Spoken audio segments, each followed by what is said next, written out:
dinner, I'm making a recipe from How Jen Does It. This is Jen's Awesome Baked Chicken. It's pretty good. So I've got my chicken breast here cut up. It's just 2 large ones and I cut them in half. And in this bowl I have about a half a cup of flour. So in this bowl I've got like 5 tablespoons of butter that I melted. And I added some spices. It's 1/4 a teaspoon of pepper, 1/2 teaspoon of salt, 1/2 teaspoon of oregano, 1 teaspoon of celery salt, and 1 teaspoon of paprika. So I'm about to dredge the chicken in the flour, and then in this mixture put some breadcrumbs over the chicken and bake it. And I'm also making some oven roasted asparagus, and I've got some potatoes over here boiling to make mashed potatoes. Okay, so here's what's for dinner on Wednesday. It's my Meemaw's birthday dinner. This is what she requested, is some chicken. So I baked the chicken after, you know, dipping it and everything, and then putting breadcrumbs on top. I'll post Jen's video for it below, but bake it for about 30 minutes at 350. And then we just have some mashed potatoes with some roasted asparagus and a tomato. That's what's for dinner on Wednesday. For Meatless Monday tonight, we're going to do a vegetarian taco soup. It's really easy. So I'm just going to put all this stuff into the crock pot and cook it on high for about 4 hours. All it is some pinto beans, kidney beans, black beans, corn, diced tomatoes, rotel, a can of diced green chilies, a packet of taco seasoning, and a packet of ranch seasoning, which I'm going to have to put, I like to do homemade for that stuff, so I'm going to have to put that together, and I'll just add it all to the crock pot, and like I said, cook on high for 4 hours. Here's the ranch dressing mix that I'm using for the soup rather than buying a ranch packet.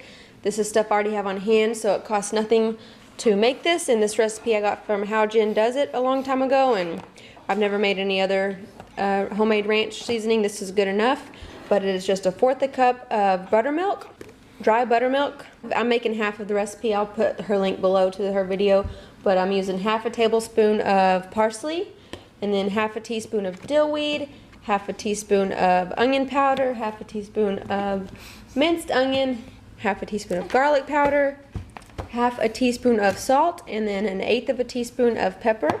And just gonna mix all that and add probably 2 to 3 tablespoons worth to the soup. Here's the taco seasoning that I used for the soup. If y'all watched my last dinner video, you may remember seeing the oven tacos that I made, and I made this taco seasoning to go along with it, but I only used half of it, so now I'm using the other half for the soup. But there it is if you're interested, and it's all in there, smelling yummy. So it's been cooking on high about 3.5 hours, and I think it's pretty much done, so we're gonna go ahead and eat.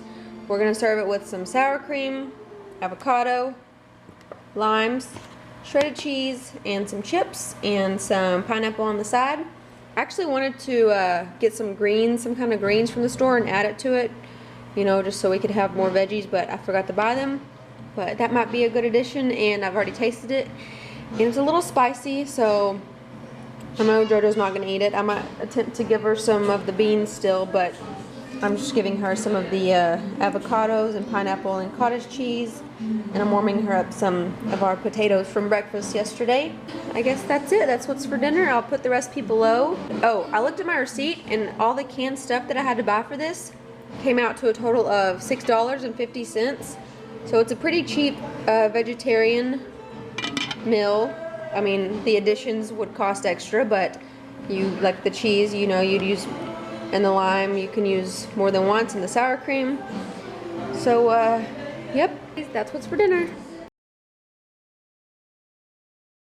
Hey everyone, tonight we are having some roast. It's Pioneer Woman's pot roast. It's almost dinner time, so that's been cooking in the crock pot all day. I'll put the recipe below for her roast. It's really, really good. I've got some mashed potatoes boiling on, or some potatoes boiling on the stove for mashed potatoes. And I thought I'd show y'all how we make our oven roasted asparagus. So I got 1 bunch of asparagus that I washed and trimmed. You just bend until the ends fall off. And so now I'm just going to pour some olive oil. I've got the oven preheating to 425. I'm going to pour some olive oil over them, just probably a couple tablespoons worth, because this isn't a huge bunch. And then just massage the olive oil all over the asparagus. Okay, so there's a puzzle piece in there. Thanks, Jordy.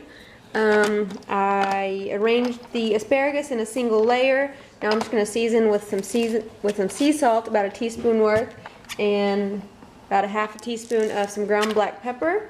And also I'm going to use some garlic salt. I'll put the recipe below. This is from All Recipes.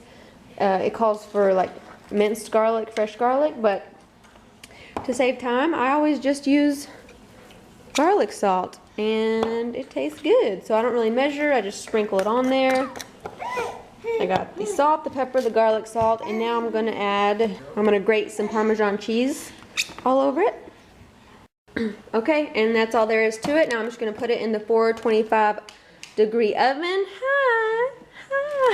For about 15 minutes, 10 to 12 minutes if it's really thin. And that's all there is to it. And then we'll sprinkle some lemon juice over it whenever it's all done. And there's our delicious pot roast with mashed taters and asparagus. I like mine over my potatoes, but Jared doesn't because he's weird. I didn't show how to make the roast because I've made it before. And I actually refer back to my own video when I make it to see how I did it, because I make it in the crock pot and she does it in the oven. So I'll put one of my old videos below if you're interested in seeing the process, but that is what is for dinner. Tonight for dinner we are having cottage cheese chicken enchiladas. So the first thing is I boiled about a pound of chicken and I shredded it, and I cut up an onion, about half a cup, and this is a can of diced green chilies. So I just am cooking it in about a tablespoon of olive oil until it's browned. Okay, now I'm going to season, I've burnt it a little, I'm going to season it with this homemade taco seasoning. And it says cook it according to the taco seasoning packet directions, but this is homemade. I'll just add some water, I don't know how much. And let that cook through. In this bowl I have mixed 2 cups of cottage cheese, a half a cup of sour cream, a half a teaspoon of salt, and some pepper. Ground black pepper. It calls for 1 teaspoon of salt, but that's just too much to me. It's too salty, so I just did a half a teaspoon. Okay, and to make your enchiladas, you warm up your tortillas. I warm up 2 or 3 at a time. I put them in between 2 damp paper towels and warm them up for about 25 seconds. You want to make sure they are good and warm or else they'll break. I've already got my shredded Monterey Jack cheese, so you just put a spoonful of the meat mixture, a spoonful of the cottage cheese mixture, and some of the cheese, and then you roll it up the best you can. Here's my first attempt. I'm not the best at it, but you know, it's good enough. Okay, so I'm going to go ahead and roll them all up.